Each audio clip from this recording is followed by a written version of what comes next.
On l'a dit et redit, le vote décentralisé, d'abord, c'est à l'initiative du président sortant, donc c'est tout à son honneur. Décidé et voté en 2013 à l'Assemblée générale de hier. Puis effectivement, dès qu'il y a un candidat, que ce soit moi ou un autre, ben on fait marche arrière parce qu'on a peur. Donc on fait tout pour que le vote décentralisé ne se mette pas en place. Ce qui me gêne dans tout ça, dans ces gens qui disent avoir des valeurs, c'est que quand on reçoit un courrier début juin du ministère et qui vous dit effectivement vous pouvez mettre le vote décentralisé en place, qu'on le cache à son secrétaire général, Alain Doucet, qui s'est engagé aussi dans cette campagne et qui l'a appris au mois de septembre et qui ne croyait pas que le ministère avait fait un courrier.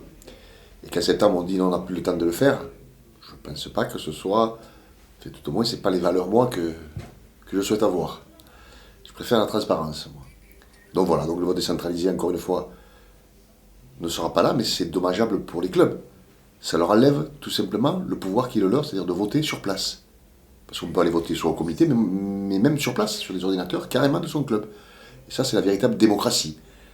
Et quand ces gens se sentent en danger, effectivement, ils font tout pour imposer, en se disant personne ne montera, imposer à leur club de venir voter à Paris. Et on sait que ça coûte cher. Et on sait très bien qu'il y avait 10% de présents à chaque assemblée élective, puisque jusqu'à présent, il n'y avait qu'une liste. Donc on verra combien de votants il y aura cette fois-ci. C'est fondamental parce que moi, quand je dis je veux remettre les clubs au centre du village, je veux vraiment le faire. Et à commencer par ça. C'est-à-dire qu'il n'y aura pas une décision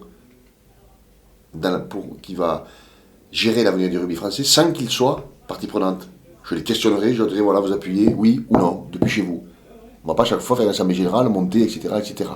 Donc oui, je veux que les clubs, moi, participent aux décisions importantes de l'avenir du rugby français. Ça veut dire que on supprimera le comité directeur, on appellera ça le Conseil national supérieur de rugby, à l'intérieur duquel les clubs seront représentés. Pour un tiers. Un tiers d'élus et un tiers les 13 présidents de ligue. Puisqu'on va supprimer les comités, passer sur les ligues administratives. Et un tiers, je le répète, seront les clubs. C'est-à-dire que la fédérale 1 aura son représentant, un président de club. La fédérale 2, la fédérale 3, l'honneur, la promotion d'honneur, les séries, chacun aura son représentant.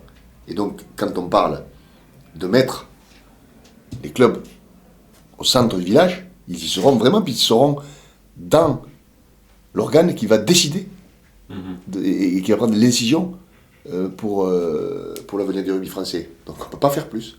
C'est l'un des gros chantiers, la formation. Aujourd'hui, il n'y a pas de formation. Aujourd'hui, les cadres techniques qui doivent aller dans les clubs, ils n'y vont pas. Personne ne les voit. Personne ne les voit. Donc effectivement, si on veut faire de la formation, il faut des formateurs. Il faut du matériel aussi. On en parlera tout à l'heure. Mais il faut d'abord des formateurs. Et c'est pour ça qu'on va créer un pool de 200 cadres techniques. Donc certains, ils sont déjà, ils rejoindront ce pool. Je ne dis pas qu'on va créer 200, mais il y aura un pool de 200 cadres techniques, d'accord, qui vont mailler le territoire. Grosso modo, ça fait un cadre technique pour 8 clubs et demi, 9 clubs. D'accord. Pas plus. Et donc, leur rôle, leur mission sera d'accompagner, de former les éducateurs de ces 8 ou 9 clubs. C'est tout. Ils n'auront pas le droit d'entraîner, ils ne pourront pas jouer. Leur mission, ce sera d'éduquer les éducateurs, de former les éducateurs. Voilà. Si on veut faire de la formation, il faut des formateurs. Comment on le finance, ça ? Alors comment on le finance, effectivement. Vous croyez bien qu'on ne va pas lancer des idées si on n'a pas en face les recettes pour financer tout cela. La première des choses, c'est que la fédération a fait 5 millions d'euros de bénéfices. À quoi ça sert ? À quoi ça sert de prendre de l'argent et de dire, tiens, on le met encore sur le compte en banque, on paie des impôts, impôts sociétés, donc c'est 5 millions déjà vers le club amateur. La vente du maillot, c'est entre 5 et 10 millions d'euros. Vous voyez ? Déjà, on est à 10. En sachant que 200 cadres techniques, ça coûte aux alentours de 9 millions d'euros. Donc déjà, c'est financé. Et je ne dis pas les économies sur le budget de fonctionnement que l'on peut faire. Je sais de quoi je parle, j'ai vécu pendant 8 ans là-bas. Donc j'ai vu des choses qui me permettent de dire qu'on peut faire d'énormes économies. D'accord. Voilà. Et puis ensuite, après, c'est aussi le rôle de la Ligue de nous accompagner là-dedans. Il faut savoir que la Ligue a un budget conséquent, vous le savez tous, et qu'au-delà des droits télé, tout le reste doit servir aussi à relancer le monde amateur, mais en partenariat avec la Ligue. Et je pense encore une fois que c'est dans l'intérêt de la Ligue de nous accompagner pour payer cette formation, puisqu'à terme, c'est eux qui vont bénéficier de cette formation. C'est eux qui vont récupérer les joueurs. Moi aujourd'hui, j'ai rien tranché. C'est un désir, ça.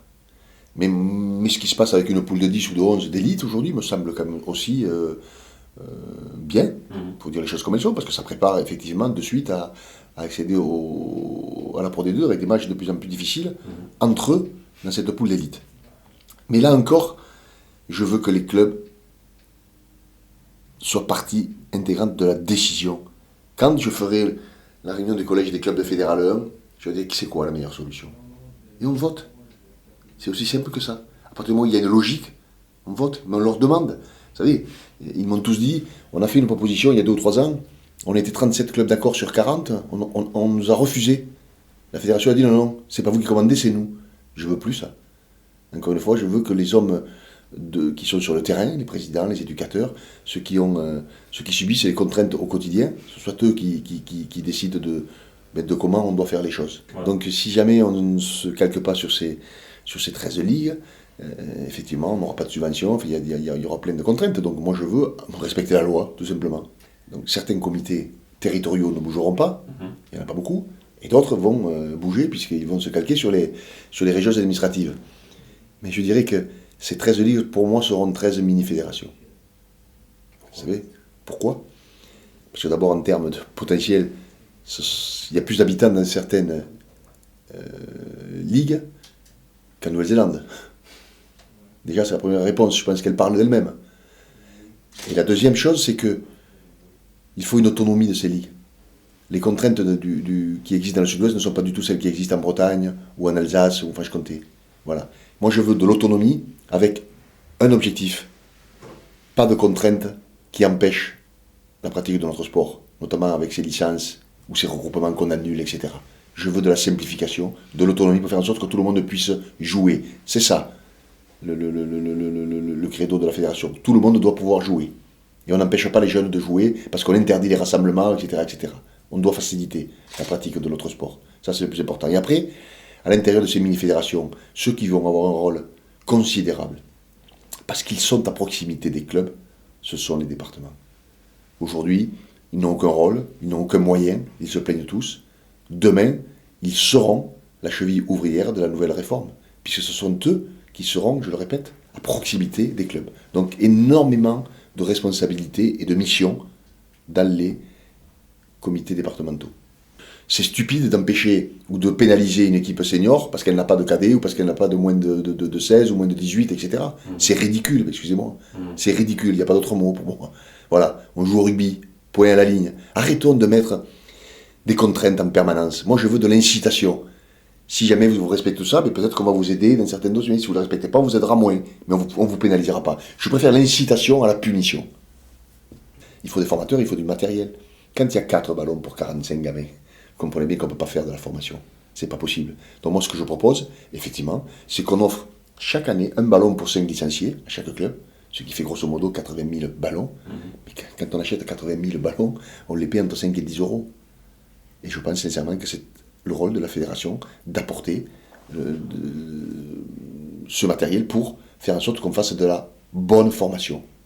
Après, ça peut être des chasubles, ça peut être des boucliers, ça peut être... Maintenant, si un club me dit, mais on n'a pas besoin parce qu'on a un équipementier, on a ce qu'il faut, mais il n'y a pas de souci.